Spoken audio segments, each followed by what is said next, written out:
السلام عليكم. الاشتراك في القناة مهم بالنسبة لنا، وتفعيل الجرس أهم.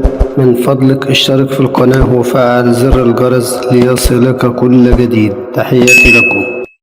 السلام عليكم ورحمة الله وبركاته. أهلا بكم في قناتنا الرياضية الإخبارية اليومية. النهاردة معانا أخبار جديدة. بنبدأ أخبارنا الرياضية النهاردة بترتيب جدول الدوري العام حتى الآن بعد الجولة الرابعة اللي انتهت النهاردة. بيحتل المركز الأول النادي الأهلي ب 12 نقطة بعد ما لعب 4 مباريات، يحقق العلامة الكاملة في 4 فوز، مفيش تعادل مفيش خسارة الحمد لله. له 8 أهداف وعليه هدفين، والفرق 6 نقط ما بين اللي عليه 6 أهداف. غزل المحلة بيحتل المركز الثاني ب4 مباريات، له 3 فوز وتعادل 1 وما بيخسرش ولا ماتش لحد دلوقتي، وله 6 أهداف وعليه هدفين والفرق 4. يحتل المركز الثاني برصيد 10 نقط. فيوتشر بيجي في المركز الثالث ب10 نقط برضه بنفس الرصيد. لعب 4 مباريات، فاز في 3 وتعادل في 1 وخسارة مفيش، وله 5 أهداف وعليه هدف وفرق 4 أهداف. بيجي الاتحاد السكندري في المركز الرابع، لعب 4 مباريات وفاز في 3 مباريات وتعادل في مفيش ولا مباراة تعادل فيها، خسارة في مباراة واحدة، وله 6 أهداف وعليه 3 أهداف. الفرق ما بين اللي عليه 3 أهداف وعنده 6 نقط، ولولا إنه خسر الماتش اللي فات كان هيبقى عنده 11 نقطة ويحتل المركز الثاني خلف الأهلي. بيجي في المركز الخامس الزمالك ب4 مباريات لعبهم، فاز في 2 وتعادل في 2 وخسارة مفيش، وله 7 أهداف وعليه 3. الفرق ما بين اللي عليه 4 أهداف و8 نقط. الزمالك اتعادل مباراتين، المباراة السابقة والمباراة اللي قبل اللي فاتت اتعادل مباراتين ورا بعض فخسر 4 نقط. نتمنى إن الوضع يفضل على ما هو عليه عشان الإخوة الزملكاوية اللي بيقولوا بالتصريحات انتوا الثاني الثالث الرابع الخامس، شايفين في بداية الدوري، وإن شاء الله الأهلي طالما ركب قمة الدوري إن شاء الله بإذن الله مش هينزل من عليها نهائي يا رب بإذن الله. تعالوا نخش في أخبارنا اللي بعد كده. أول خبر معانا بيقول المفاجآت واردة، سيد عبد الحفيظ يلمح لضم الأهلي صفقات جديدة في يناير. الخبر ده قبل ما أقوله كده الأهلي يعمل صفقات ولكن في حدود المعقول، إن شاء الله يعمل حاجات قليلة مش كتيرة، مثلا مش 4-5 صفقات والكلام الفاضي ده. الأهلي بيحتاج الصفقات اللي بيحتاجها بيعملها.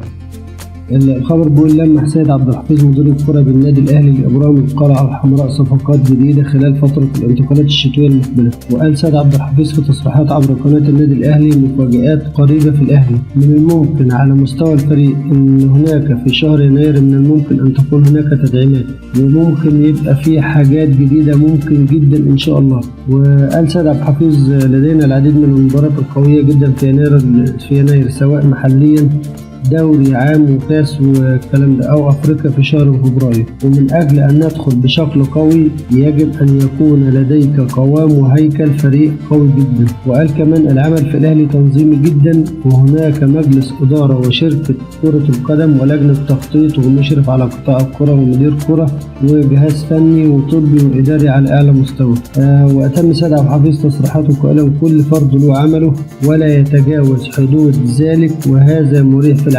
من أسباب نجاح الأهلي هي الأمور التنظيمية. الخبر الثاني بيقول الأهلي بيستفيد من صعود المغرب لثمن النهائي كأس العالم. النادي الأهلي يستفيد من صعود المنتخب المغربي لدور ثمن النهائي في كأس العالم، وذلك لتواجد بدر بنون لاعب المارد الأحمر السابق وقطر القطري الحالي في صعود الأطلسي. وسبق أن استفاد الأهلي من مشاركة بدر بنون في كأس العالم قطر 2022 بمبلغ $90,000 طوال فترة دور المجموعات، إلا أن تلك الاستفادة ستزيد بعد الصعود الدور المقبل. وسيقوم الاتحاد الدولي لكرة القدم بتوزيع مبلغ $310 مليون على الأندية التي يشارك لاعبوها الحاليين أو السابقين في العامين الماضيين بمونديال قطر، بحيث يحصل النادي على $8,530 لكل يوم يشارك فيه اللاعب في كأس العالم. الخبر اللي جاي مفرح بصراحة وفخور إن أنا مصري وصلاح من مصر. هاري كين بيقول أحب منافسة صلاح ولسوء الحظ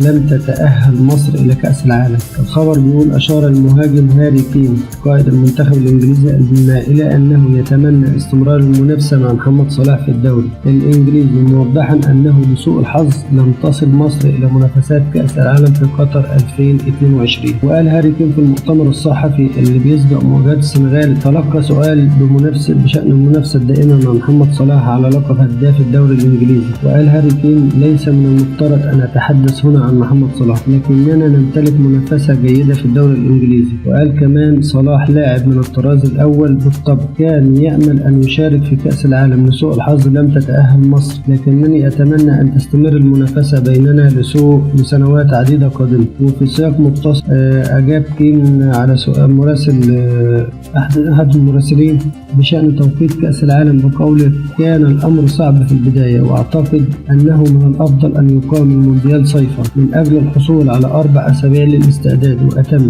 بشكل عام لم يؤثر توقيت كأس العالم علينا بشكل سلبي، أشعر أنني في أفضل حال فنيا وبدنيا. الخبر اللي بعد كده بيقول أعلنت شركة أديداس القميص الثالث للنادي الأهلي هذا الموسم. شركة أديداس بتعلن عن لون القميص الاحتياطي الثالث للنادي الأهلي، وقالوا إن هو باللون الذهبي، ولكن لم يتم إعلان موعد ارتداء الفريق للقميص الجديد حتى الآن. وكان مجلس إدارة النادي الأهلي قد أعلن عن التعاقد مع شركة أديداس الرائدة في صناعة الملابس الرياضية تكون راعية لقميص فريق الأهلي منذ بداية الموسم الحالي حتى موسم 2025-26. وبيذكر أن القميص الأساسي للنادي الأهلي في الموسم الحالي هو باللون المعهود الأحمر طاغي اللون الأحمر عليه المعتاد، فيما جاء القميص الثاني البديل باللون الأسود. الخبر اللي جاي بعد كده بصراحة خبر كوميدي شوية، وزي ما تعهدنا على جمال عبد الحميد نجم الزمالك بتصريحاته اللي فيها نسبة من الغل وبيسودها جو من البهجة والفرحة والكلام ده. جمال عبد الحميد بيقول أقول لجماهير الزمالك لا تخاف على الفريق، وهناك مخطط لإسقاط الزمالك من أجل الأهلي. الكابتن جمال عبد الحميد عضو مجلس إدارة الزمالك بيقول إن هناك مخطط يحدث الآن لإسقاط القلعة البيضاء، مشددا على أن الأمور تهيئ لفوز الأهلي بالبطولات عن طريق وضع الحواجز أمام الزمالك. وقال كمان عندما نخطئ نستطيع أن نصحح أخطائنا، ولكن هناك بعض الأندية عندما تخطئ يجدوا لها الحجج والمبررات، وبيقصد طبعا النادي الأهلي. وأضاف أقول لجمهور الزمالك لا تخافوا، الفريق يحتاج إلى دفعة ونعرف كيف نقوم بإصلاح الأمور. وقال تقنية الفيديو لا تتعطل سواء في مباراة الأهلي فقط. وقال كمان الزمالك بعد أن حصل على 2 دوري وكاس على حساب الأهلي يتم الآن التخطيط لإسقاطه. الحجز على الأرصدة بجانب قرعة سهلة للنادي الأهلي في الدوري والكاس والعكس للزمالك. وزاد كمان في تصريحاته أول 5 مباريات صعبة للزمالك من أجل أن يخسر نقاط، مقابل مباريات سهلة للأهلي حتى يحصد نقاط سريعة.